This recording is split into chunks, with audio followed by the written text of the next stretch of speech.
Ladies and gentlemen, good day and welcome to Maruti Suzuki Q3 FY2025 earnings conference call. As a reminder, all participant lines will be in listen-only mode, and there will be an opportunity for you to ask questions after the presentation concludes. Should you need assistance during the conference call, please signal an operator by pressing star, then 0 on your touchtone phone. Please note that this conference is being recorded. I now hand the conference over to Mr. Pranav from Maruti Suzuki. Thank you, and over to you, sir. Thank you, Sejal. Ladies and gentlemen, good afternoon once again. Welcome you all to the Q3 FY25 earnings call. May I introduce you to the management team from Maruti Suzuki. Today we have with us our Chief Investor Relations Officer, Mr. Rahul Bharti, and CFO, Mr. Arnab Roy. Before we begin, may I remind you of the safe harbor. We may be making some forward-looking statements that have to be understood in conjunction with the uncertainty and the risks that the company faces. I also like to inform you that the call is being recorded, and the audio recording and the transcript will be available at our website. May please note that in case of any inadvertent error during this live audio call, the transcript will be provided with the corrected information. The con call will begin with a brief statement on the performance and outlook of a business by the Chief Investor Relations Officer and Executive Officer Corporate Affairs, Mr. Rahul Bharti, after which we'll be happy to receive your questions. I would now like to invite our CARO, Mr. Rahul Bharti. Over to you, sir. Thanks, Pranav. Good afternoon, ladies and gentlemen, and thank you for joining us.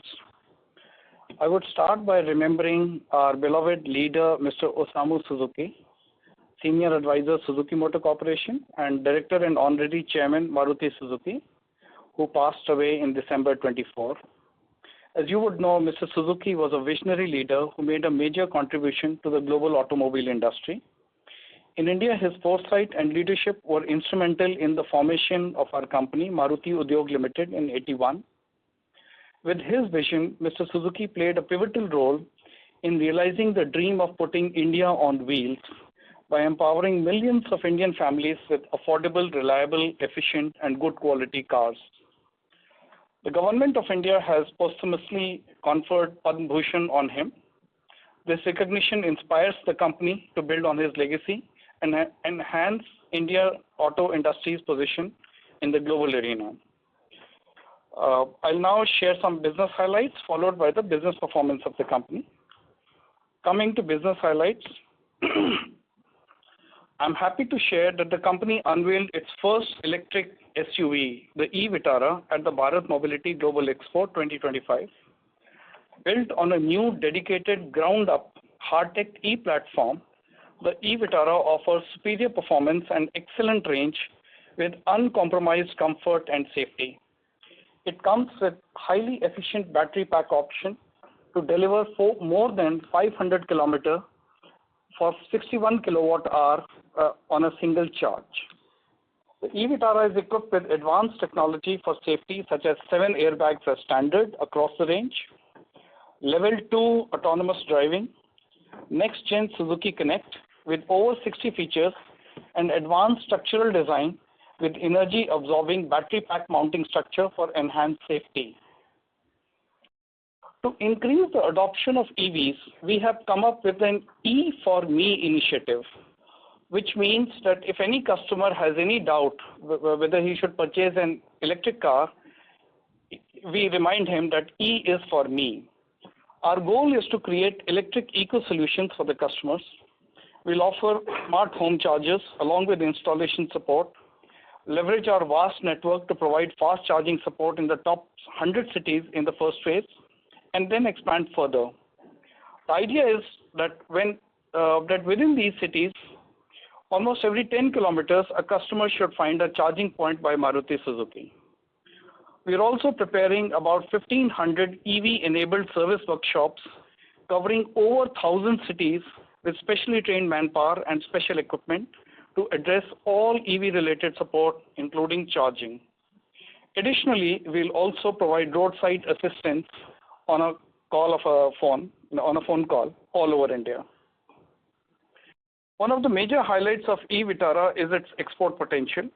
To leverage global economies of scale and concentrate manufacturing at a single location for the world, Maruti Suzuki will be the exclusive manufacturer of this strategic EV, the e-Vitara, for the world. This is expected to be a large volume manufacturing, as in addition to domestic sales, it will have OEM sales and exports to about 100 countries, exemplifying the excellence of Make in India. The production of e-Vitara will begin soon, and the company aspires to be the largest manufacturer of EVs in India within the first year of start of production. I now come to the all-new Dzire, which we launched in November with unmatched style and unrivaled performance. Crafted with the all-new progressive styling, the all-new Dzire is loaded with a host of segment-first features such as electric sunroof, 360 HD view camera, Suzuki Connect, and all-new LED crystal vision headlamps. It is equipped with 15 plus top-of-the-line safety features, including 6 airbags, 3-point ELR seat belts, electronic stability program with hill hold assist, ABS with EBD, ISOFIX child seat anchorages as standard across all variants. The all-new Dzire is rated 5-star in safety. It is powered by one of the world's most thermal efficient Z series 1.2-liter engine, making it India's most fuel efficient sedan. I'm delighted to share that India's most desired sedan, Maruti Suzuki Dzire, clocked 3 million production milestone in December 24. In December, again, Maruti Suzuki achieved a historic production milestone of 2 million units in a calendar year. So far, the company is the only passenger vehicle manufacturer in India to attain this landmark. Recently, Maruti Suzuki also celebrated 25 remarkable years of the WagonR in India. With over 3.2 million happy customers, WagonR is a favorite amongst first-time buyers and repeat customers alike. The consumer preference towards CNG vehicle continues to increase. In Q3 of this fiscal, every 1 in 3 cars sold by the company in the domestic market was a CNG vehicle. Coming to the business performance in the third quarter, the company sold a total of 566,213 vehicles during the quarter. The sales volume in the domestic market was at 466,993 vehicles, a growth of 8.7% over the same period previous year. The company exported 99,220 vehicles, which is the highest ever in any quarter. The growth in export sales was about 38%.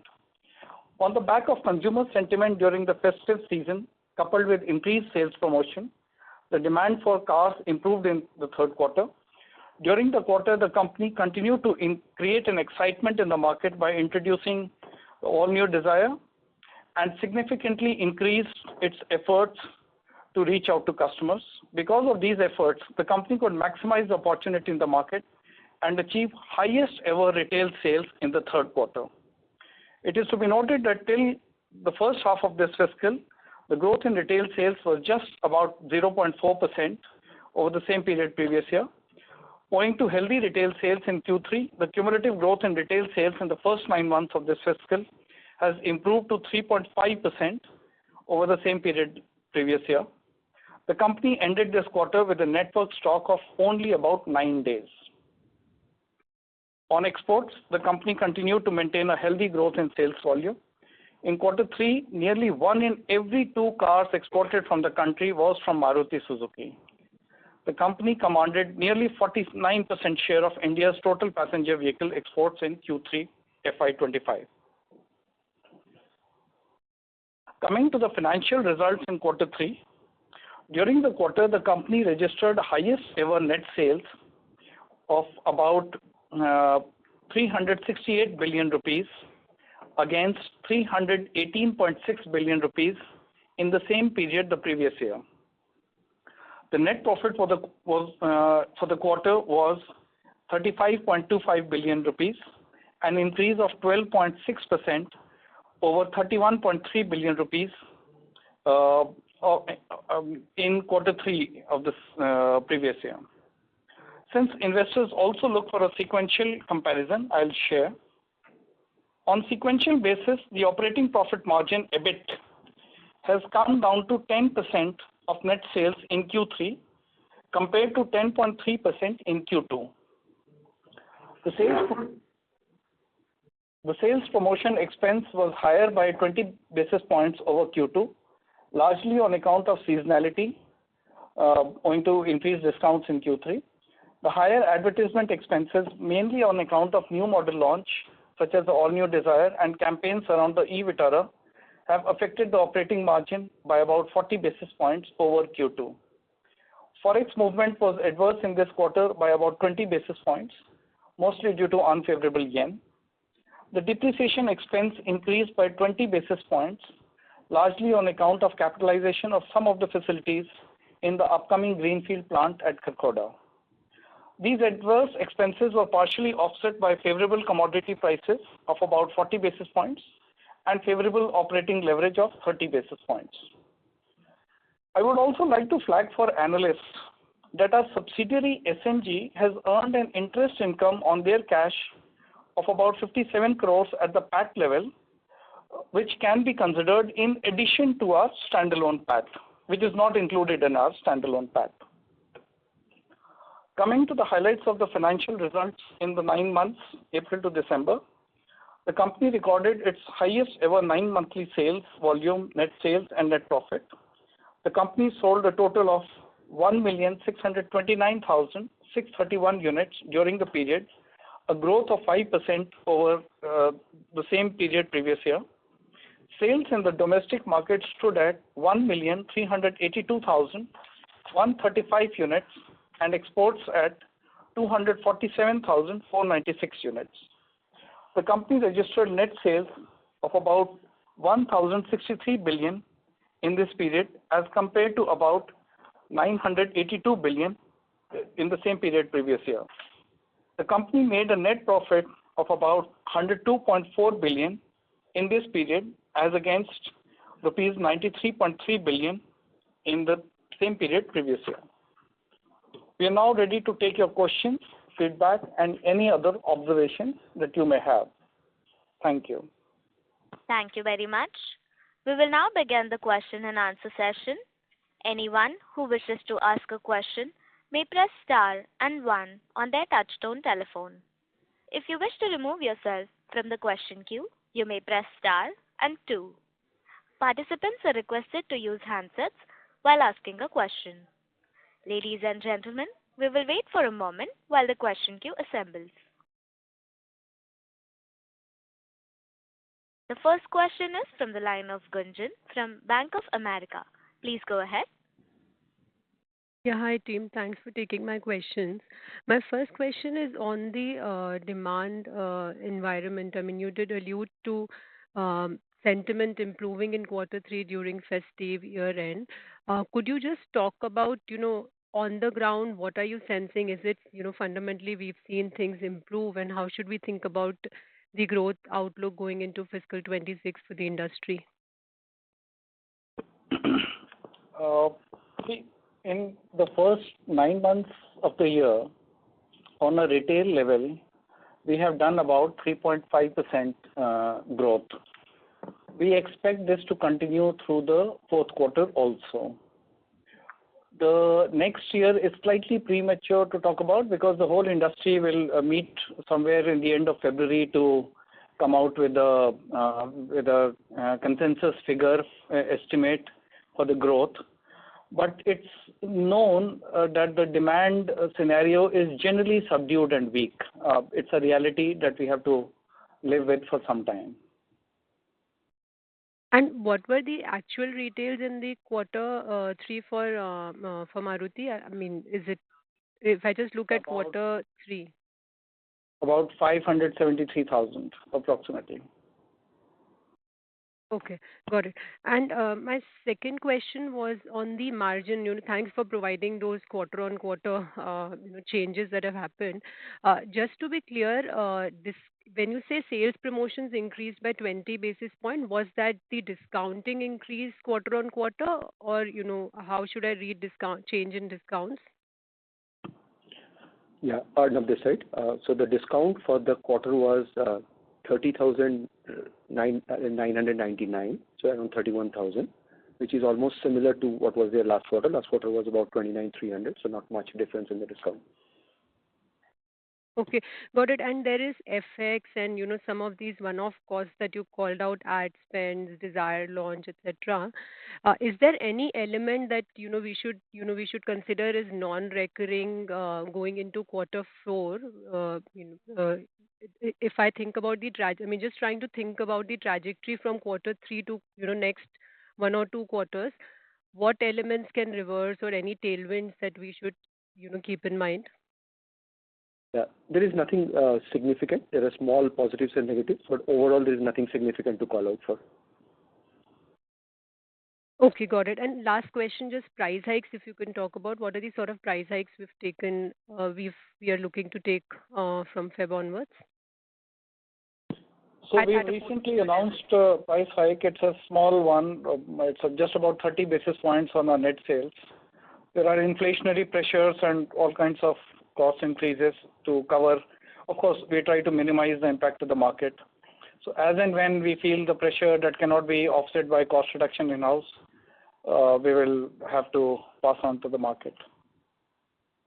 Okay, got it. I'll join back the queue. Thank you. Thank you. The next question is from the line of Jinesh Gandhi from Ambit Capital. Please go ahead. Yeah, hi. Thanks for the opportunity.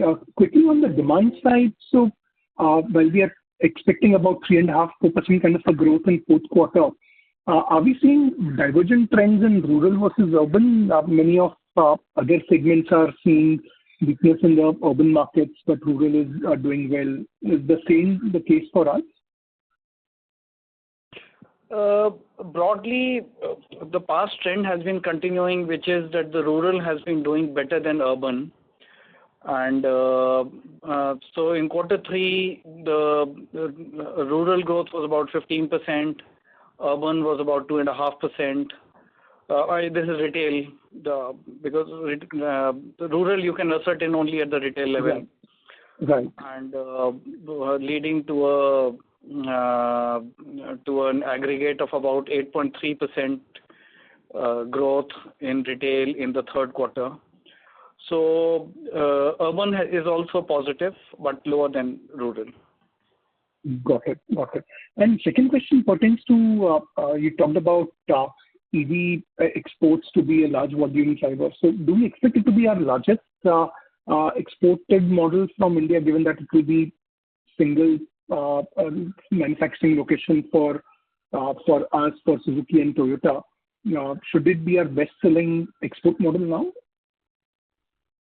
So it's difficult to predict volumes because there are about 100 countries of the world that we are planning to export. And EV itself, it's a very dynamic story, not just in India, and all over the world. But we are prepared and we will try to maximize our volumes. Got it. And by when our Kharkhoda plant will start operations? It was in fourth quarter FY25 or it's a bit delayed? Hopefully within this fourth quarter FY25. Got it. And lastly, what was our export revenues for the quarter? That's my last question. Yeah, it's about 6,500 crore approximately. Got it. Great. Thanks and all the best. Thank you. The next question is from the line of Raghunandan from Nuvama Research. Please go ahead.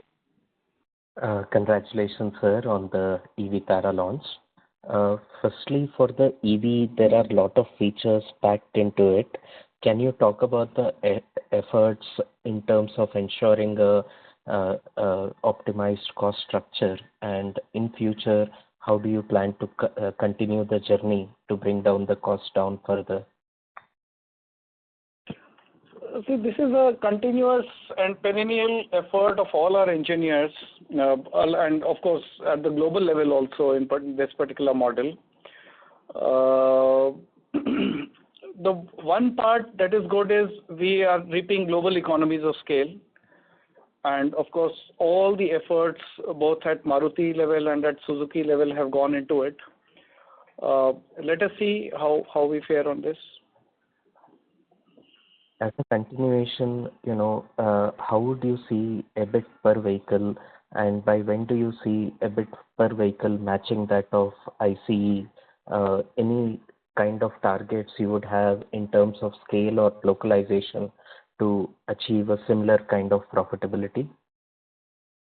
I missed your question. What exactly per vehicle? So the profitability per vehicle for an EV, when do you see it matching with that of a IC? And for something like that to happen, what kind of scale or localization you would need to achieve? We have to be slightly realistic here. If the profit of an EV was equal to that of an IC, why would the government support so much at the center level and the state level? The very fact that there is a drastic reduction in GST, there are so many subsidies at different levels, demand side, supply side, means that there is a difference. So for a long time, it's not going to happen. Our effort is to minimize cost so that we are able to satisfy all stakeholders, whether it is investors or society or customers. So we have to strike a balance, and cost reduction is the way. But we have to be conscious that the customer gets confidence from range. So at least our first product has a high range, and high range means high specs. So that raises the cost. So it's a multivariable equation that we have to continuously work on, and we'll play as we go along the way. Fair point, sir. So the first step is to focus on acceptability, and over a period of time, the cost savings will come into play. Last question. So the range anxiety is the first thing we would like to address. Got it, sir. Last question. During December month, hatchbacks witnessed positive growth. Your thoughts on how you see this recovery and the factors driving the recovery going forward? See, the quarter was still not positive on hatch. So it was the entry hatch had a degrowth. The mid hatch was nearly flat. The premium hatch did have some growth. So there's a clear trend that the upper segments are doing good, but the lower segments are not. So this is still a phenomena that remains a challenge, and we'll have to keep addressing it in the future also. Got it, sir. Thank you very much. Thank you. The next question is from the line of Binay Singh from Morgan Stanley. Please go ahead. Hi, team. Congratulations. Good set of earnings considering the environment we are in. Just on the electric vehicle, will you be eligible for the PLI incentive? And linked to that, the PLI incentive, as I understand, is on production, right? So it doesn't matter whether you sell in India or overseas, it'll be on production that you're doing. So could you share your thoughts on that? We are evaluating this at the moment. So when we come closer and we work our numbers, we'll be in a better position to report. I missed your second question. That the production-linked incentive is on total volumes produced, right? So even if you're exporting it, once you qualify and you are, then you will get the PLI. It is on exports also. Right. And secondly, on the CAFE norms, any update on that? Is the timeline still the same, or any read across that you have from the government on the CAFE 3? Industry body SIAM is in discussion with the government on this. And as and when there are stakeholder consultations, as an industry body, SIAM will participate. And lastly, just on electric vehicle, what are the next timelines to watch? Like when is the production starting, export dispatches, domestic price announcement? Like any sort of timelines you could share? All these in the next few months. Great team. Best wishes for the coming year. Thank you. The next question is from the line of Pramod Amte from InCred Equities. Please go ahead. Yeah, hi. Rahul, the first question with regard to the exports, they have been on a phenomenal rise. Can you give some color in terms of what has driven it, or is it more the end market demand, or what is the effort given to achieve this one? Second, can you give us a country mix, how it has changed in 9 months versus the last year? Exports has been a very happy story for us, and it has been a consistent effort over many years, and it is now showing good results. The growth has been fairly distributed across regions. We've had excellent growth in Africa, in Latin America, even in Middle East. The number is excellent, the overall share, and in ASEAN. It's well spread out across regions, and I think we've got excellent traction in Latin America, maybe because of some more model launches, and we are getting some good customer response for our models in these markets. I think it's a phenomena of having the right enablers in place, the dealership network, the customer-friendly practices, the customer reach-out efforts, enabling schemes like finance, customer complaint handling system, more model launches, and of course the density of the network and more model launches.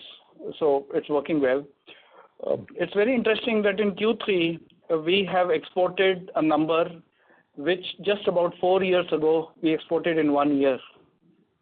So in 1 quarter we have done what we used to do in 1 year. That I understand, because from Jan to December you literally doubled the export volumes on a monthly basis. In Q3 it was almost very close to a lakh, 99,000 plus, and we were doing 95,000 in the pre-COVID years. Right. Congrats on that. Second one is with regard to EVs. First, in terms of buyer profile, how are you looking at in terms of buyer profile for EVs as and when you launch it in India? And is there anything you need to do at the sales outlets at Nexa to address the type of customers who will come for EVs? So, given the premium positioning of this, it's a ground up, it's not an IC engine convert. It's a ground up platform with many advanced safety features, 7 airbags, etc., 500 plus kilometer range, and the fact that we are exporting it to 100 countries of the world, it gives a lot of confidence to the customers. So certainly it's a premium product, and therefore Nexa was the right positioning for this. What we have to do is, at least in the service level, people have to be trained to handle high voltage. So we have done high voltage courses for our service mechanics. We have an on-road roadside assistance. You just give wherever you are stranded for whatever reason. It could be as small as a flat.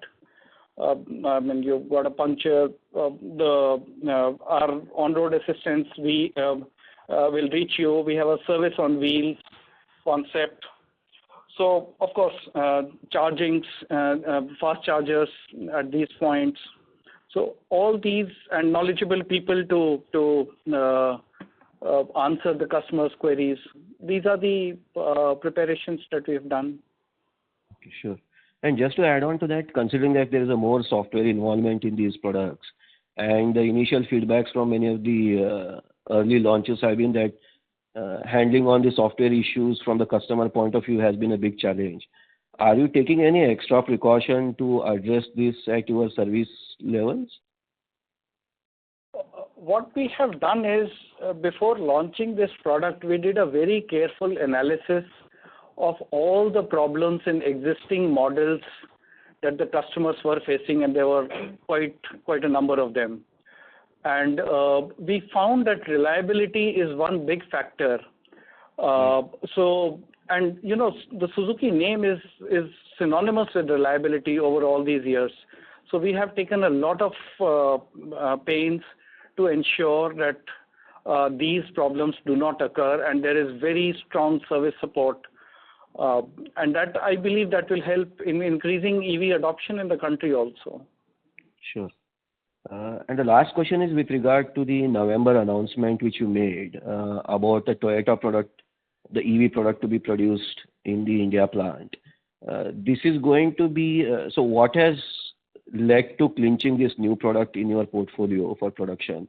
And in terms, is it because of the amount of back-end work localization are done in the product? And is it going to be completely different than the existing platform? Or how to look at a long-term production capability of India into the EV space?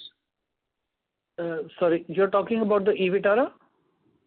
No, November you announced that Toyota giving a further order, right? If I'm not wrong. There was a press release given out to BSC. Is it the EV Tara or the one which was also displayed in the current Auto Expo? So it was about this EV, the EV Tara. But it looks to be on a longer wheelbase than the existing one.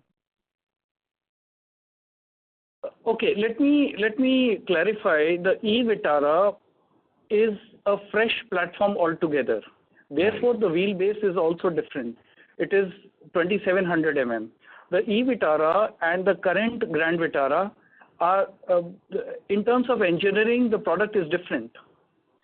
The EV Tara is on a fresh platform, designed afresh, and therefore the wheelbase is higher than the Grand Vitara. Okay, sure. Maybe I'll discuss this later on with you on that. Sure. Thanks and all the best, Rahul. Thank you. The next question is from the line of Pramod Kumar from UBS Securities. Please go ahead. Yeah, thanks a lot for the opportunity, Rahul San. So my first question is on the Desire. So just wanted to understand, it's a model in the fourth generation, has been around forever, but the demand response, what we pick up talking to dealers and seeing the internet forum is that there's been a big step up in booking numbers after the launch. So if you can just help us understand what's been the kind of, given the data you have, what's the kind of step up in booking velocity, what you're seeing for the new Desire versus the outgoing Desire, and what is the kind of, where are the additional customers coming in from? Is it like cannibalizing existing Maruti products, or if there's a change in the profile of the buyer, what you're seeing incrementally? And also, what does it mean internally as a feedback that what is kind of working for the consumer? Because if it's 5-star safety or features, definitely you can do that with more models incrementally with the upgrades. And just trying to understand, is there the positive feedback and being used internally to kind of expedite products which are more aligned with the consumer choice? So just trying to understand what has led to that kind of sharp surge, and what can we do to capitalize on this for our other models, sir? That would be the first question. Sure. So, as you have rightly mentioned, the Desire has been a very powerful product. Just one sedan from Maruti has done more volumes than all other sedans by the entire industry put together, more than 50% in the sedan share. And it is building on that. So the new Desire, it's still very recent, but the new Desire is doing more numbers than the earlier Desire. And of course, we have around 20,000 pending bookings. You asked about segment share. The interesting part is that the top variant, the ZXi and the ZXi Plus, they were at about 19% of the total book. Now we have 37% bookings in these top variants. So it's more than double now. So it appears that customers seem to have taken on the new looks and the new features very well. On top of that, we have the world's most thermal efficient engine, delivering more than 25 kilometers per liter. So it has a very strong traction in the market. Rahul San, just trying to understand, as in, given the response, are we trying to kind of expedite those changes into new models? Because Swift is based on the same Desire platform. So with a bit of a tweak, that can be a 5-star safety product as well. And if I'm not wrong, based on the social media posts, it's like the 5-star safety is a big clincher for the consumer. So I'm just trying to understand how well can we use this, the customer response to kind of tweak our product plans, and any plans of probably a milestone in terms of more models being having 5-star safety. Anything which you can share on that count? Okay. So we have always been very focused on safety. We've provided many features and many models which go well beyond compliance. The electronic stability program with electronic brake force distribution, heads-up display, 360-degree camera, hill hold assist, and the seat anchorages, 7 airbags in case of our recent EV Vitara. What we have also done is we have offered many of our other models to BNCAP for testing, and we are expecting the results in some time. We'll keep sharing as we go along. But product features, we are studying the market very closely. In every segment, whatever the customer wants, our design engineers will be very happy to deliver the best in those segments using the best technologies.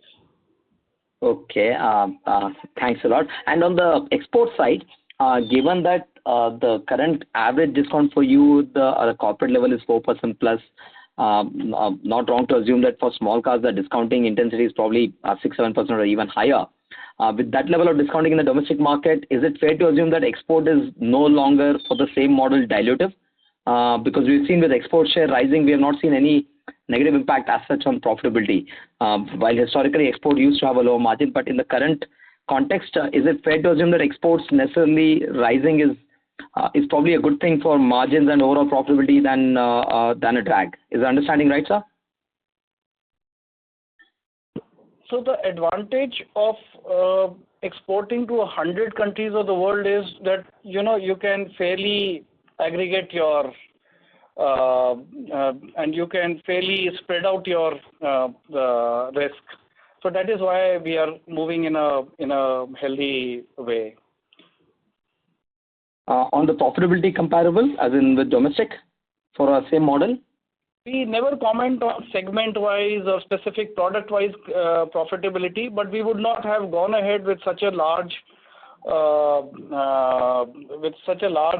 percentage of our portfolio if it was loss-making or low profit-making, etc. And sir, given that you said that end of December, the dealer inventory was just down to 9 days, is it fair to assume that we are looking at a very robust 4Q as well in terms of dispatches and directionally reasonably better dispatches than March, than the December quarter? And also, any expectations around budgets from your end, or what is the ask from the industry body or from Maruti to the government with the budget kind of just around the corner? So, sorry, I missed your first question. On the 4Q outlooks, sir, on demand, on dispatches, yeah. I mentioned that our retail sales is expected to follow the same trend as the first 9 months, which is around 3.5% growth, even in Q4. So according to that, and of course, we would like to enter the new year, a new financial year with less inventory. We would like to enter light. And on the union budget, I think most of the activities that take place, which are consequential to the auto industry, are now in GST. But if there is any general improvement in the consumption momentum in the country, that would be good for all. What is good for India is good for Maruti, and I strongly believe that. And the reverse also, what is good for Maruti is good for India. So if the economy does well, if consumption grows, it will be good for us also. Sounds good, sir. Then thanks a lot and wish you all the best. Thank you. Thank you. The next question is from the line of Nitij Mangal from Jefferies. Please go ahead. Hi, good evening. Thanks for taking my question. Can you talk a little bit about demand trends in rural in terms of the mix of hatchback versus SUV? So how is that mix, let's say, in urban versus rural, and how is that changing over the years, especially on the rural side?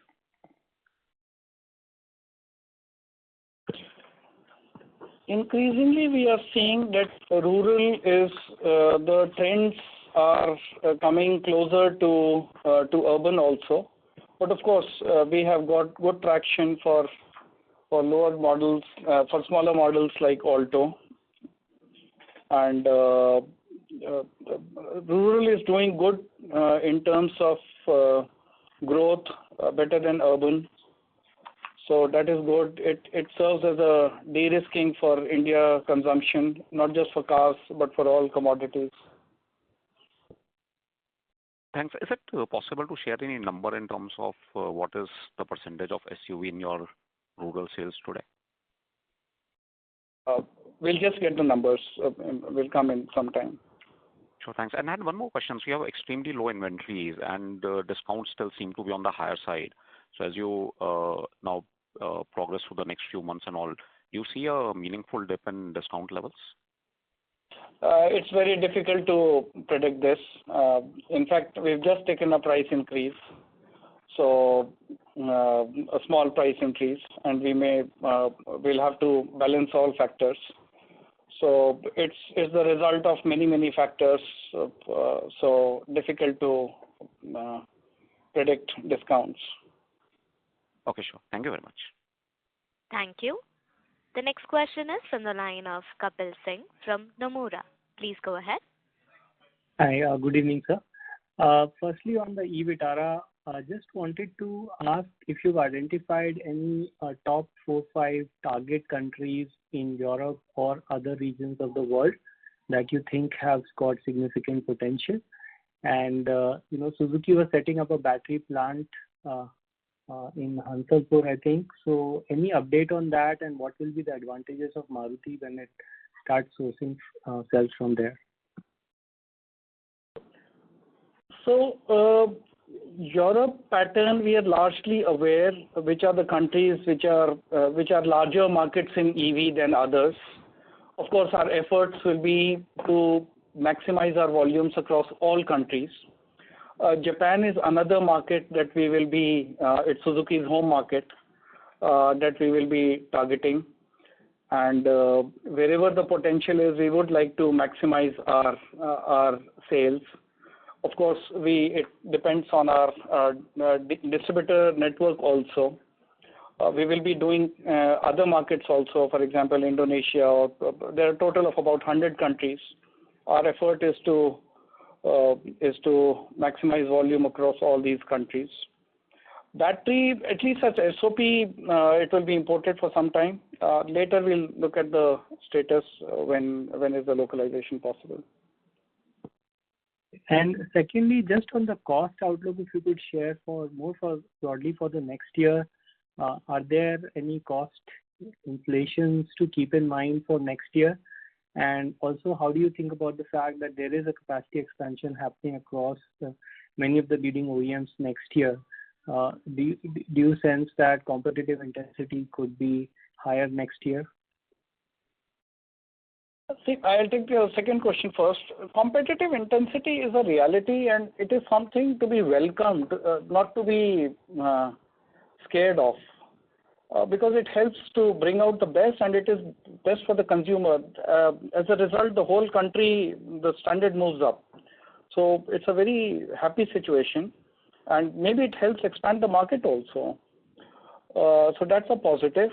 Of course, it remains uncertain because you are aware of our cost structure, commodity, and forex rates. So we'll have to look at these factors as we go along. And of course, operating leverage. These are the margin drivers. Understood. And on CAFE, just one CAFE 3 basically. Just wanted to understand because Maruti is doing much better than the competition, right? So when we move to CAFE 3 in terms of EV penetration, what is the broad range that Maruti would need to have to meet the CAFE 3 norms, if you have any broad calculations in mind? If the CAFE 3 norms are yet to be announced, so when they are announced, we will have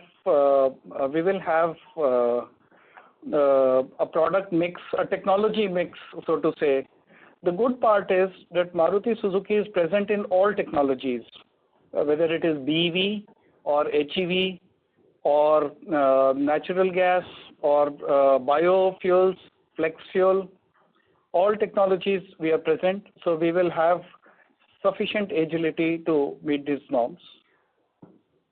Okay, excellent. Thank you and wish you all the best. Thank you. Thank you. Ladies and gentlemen, we will take this as the last question. On behalf of Maruti Suzuki, that concludes this conference. Thank you for joining us, and you may now disconnect your lines.